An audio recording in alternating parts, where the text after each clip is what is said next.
That's a very good question. In places that are so rural, that's only a few kids in a town, choice is irrelevant. But even in places that are small towns, have multiple schools, the idea that a child should only be entitled to go to one doesn't make any sense. So you do need to think about choice as broadly as possible, but it's not a panacea. It's not perfect for rural areas. I'd add just to plant a seed, and I don't think this idea is quite ready for prime time, but being pursued in a few states anyway. And that is if you have a single school in a rural area with no other access and a lousy math program, then one idea is to think, can I seek math through some other source? And that might be a digital provider or something else like that. Still think it needs cooperation with the school, so you're not bailing on the school wholesale, but it might be a way to create some alternatives for certain elements of a school program when there might not be a whole different school alternative.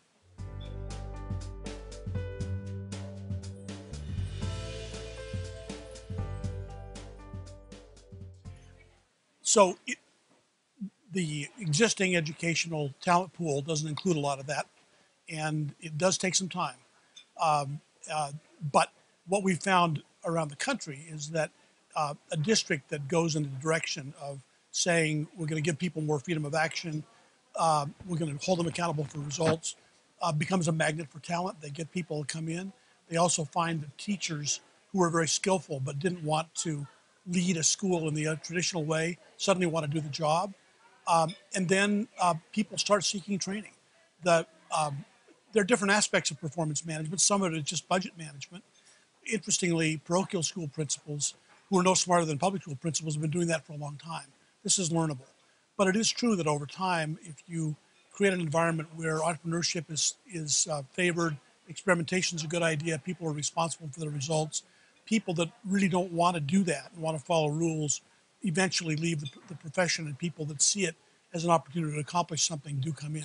But it takes 5, 6 years, and even in a small district. I'd add that a few places around the country are building some really top-notch training programs. There is a 2-week summer institute at Rice University where I teach as part of that, where they bring in faculty from all over the country who really focus on entrepreneurial leadership. And I'd say that it's a fairly transformative experience, and that people who go through it really leave quite a bit more ready to do that.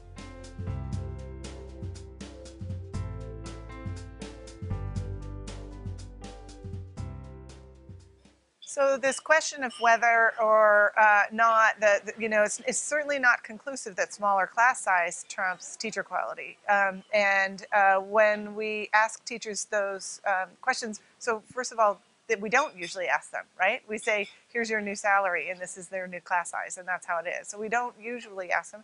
But the truth is that different teachers may have a different success with larger classes, and the ones that are more successful with larger classes certainly should be given that opportunity.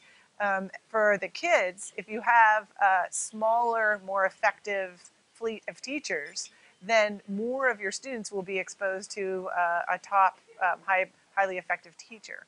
And if that's the case, then generally research suggests that teacher effectiveness trumps class size. So whether the teachers may be responding under personal gain or what's best for kids is sort of moot if the outcomes are better that way. I think the point of that story was really just to show that not all of these reforms are at odds with what teachers want for themselves.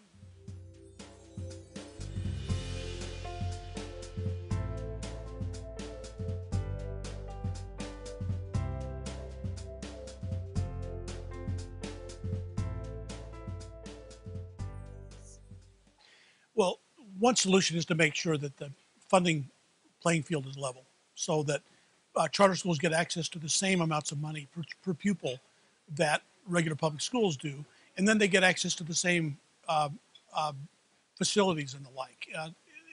If that means that districts have to provide them facilities, that's one thing. If not, and districts are giving free facilities to some schools, then charters need to get extra to be able to pay the rent. The whole point is not to favor charter schools. It's just to use charters as a leading edge, a way to create new options. But to do that, you can't ask people to take on a disadvantage on day one. So it's really important to think about a level playing field, and that My own preference for that is to have all the money go to the schools on a per pupil basis and to have all the schools pay rent. Um, Districts could start to charge rent to their schools if they were serious about creating a level playing field.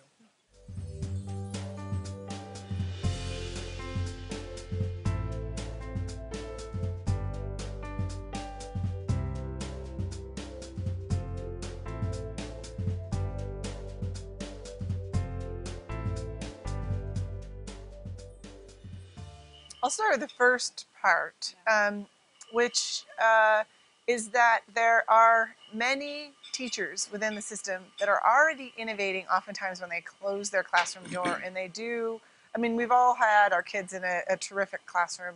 Sometimes they're doing something a little bit different with the curriculum or something different with the technology or the way they do the learning groups or the way they're bringing in other resources.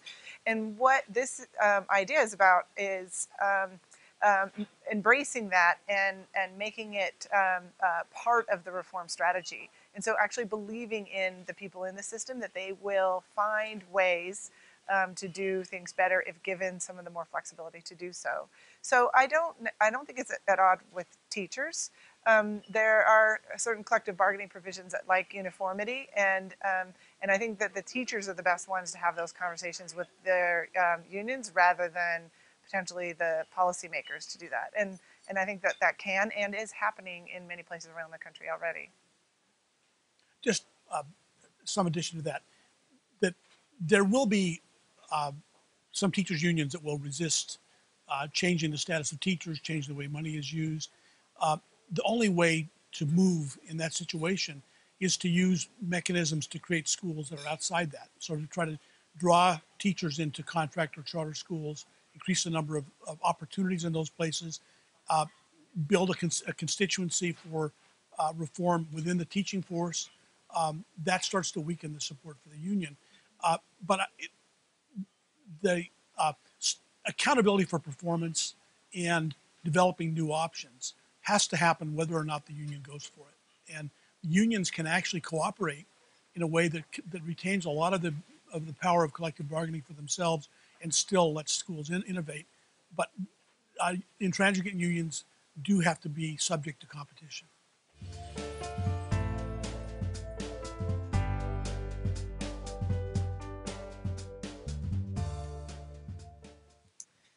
You can, and you can take a batch of schools and or districts and pilot a student-based model. And really, what you've done is given them the sort of implicit dollar amounts that come with the different student types, and the flexibility that goes along with that.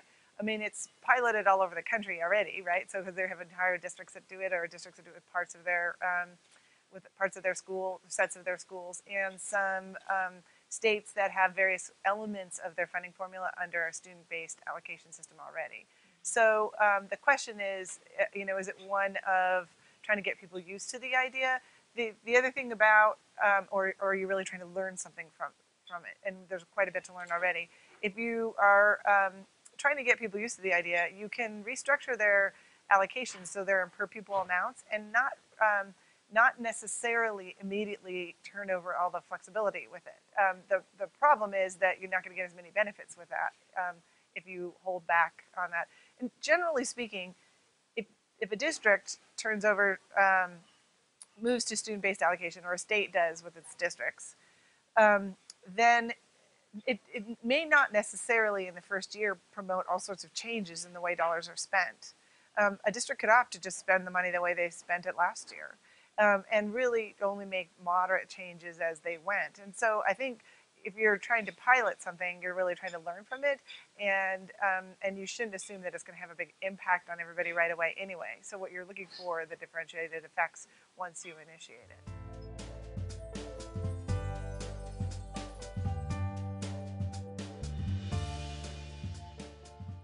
Well, we've seen these, generally speaking, class size initiatives and teacher salary initiatives had been treated separately, even though in a world of limited resources, you can sort of do one or the other, right? Or one affects the other.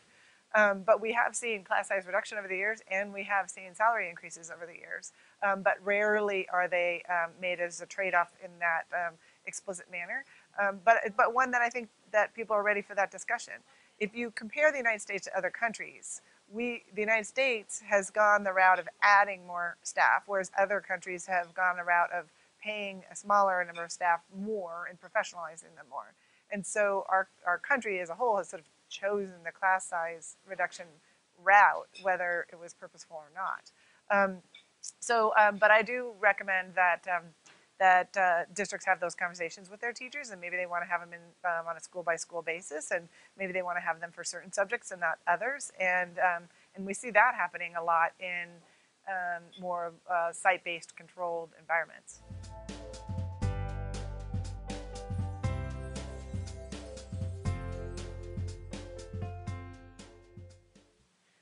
Well, the simple formula is you definitely want value added per student, and you also want to know what's being spent on a student. And if that can be done down to the student level, if you have really good databases for not only the student's achievement, but who teaches them, what school he goes to, what program he's in, that's all a matter of just computation. So you can get productivity measures that way. There are other measures Marguerite can talk about return on investment that are probably more refined, but it would not be a big computational problem to figure out the average productivity of a school. And I think the reason I brought the Center for American Progress data is those data exist already, and they use existing data that the states have reported, and you basically create an XY axis that most people can interpret. I'm worried about measures that try to put both those axes into a single number. So anything when you say the ROI is 8 or something, is it because, are they high because they're good on the outcome side, or the low on the spending? Because those have very different implications for schools. So my preference is to keep the spending and the achievement data in different numbers, but on the same picture. One place to look for some other interesting examples, a few states are trying to, the graphs that I brought, but trying to color code them so that a district or a school is coded by whether it's improving or staying where it is, or becoming worse. So if you see a bunch of districts in the lower right-hand quadrant, you would actually be able to also identify if they're making progress or if they're on the wrong path. And that is another way to add another piece of information to it. If people here don't know about the Colorado growth model and the way it's used to show which schools are improving and which are not, it's really worth looking into.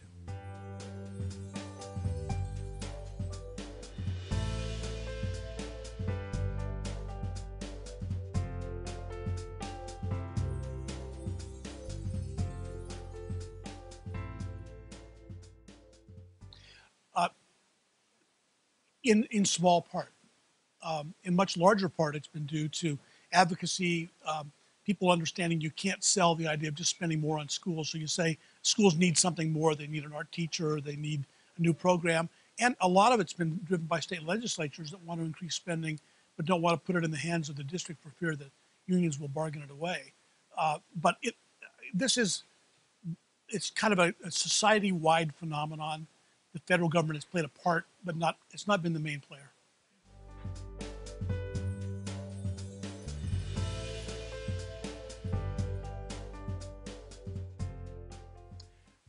I think you need to let educators, no matter who they are, experience analysis of this kind and have data shown to them that applies to their own schools and their own districts, and pose questions about what drives differences. People can come to understand that.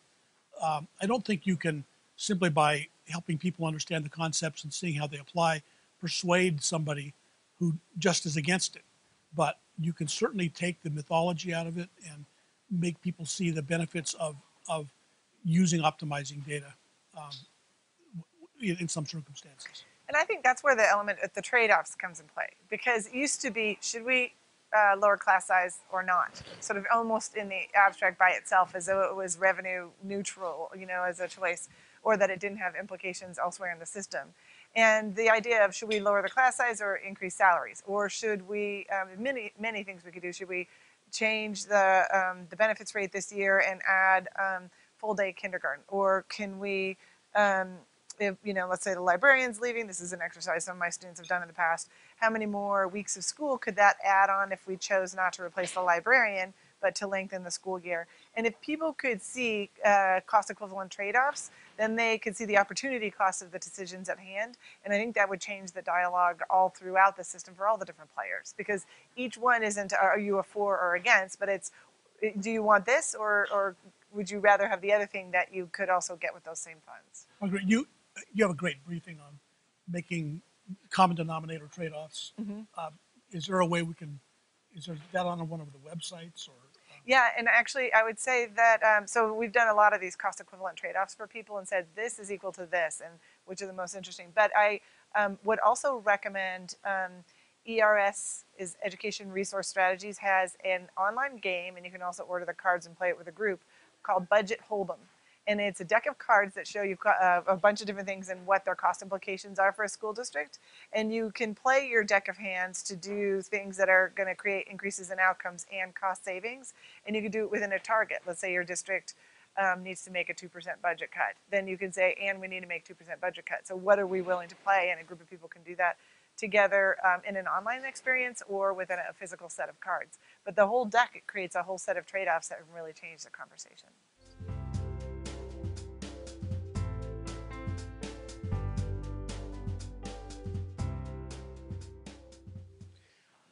I think it's straightforward. If you have the right data, if you have individual student data, not only average scores but gains, and you know a lot about what programs kids are taking, then you can aggregate the student data to a program, to a teacher, to a school, and the rates of gain averages can be compared pretty readily.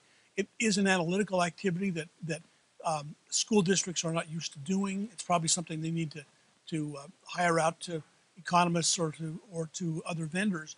But the analytical side of it is not that difficult. Making sense of it, deciding what it means in terms of our next policy, that's where the policy judgment comes into. But it's pretty obvious that if you have a given school or practice or teacher that's consistently low performing, you want to do something about it. Yeah, and I would just say that the pursuit of precise data shouldn't inhibit what we can learn from the data that we already have too.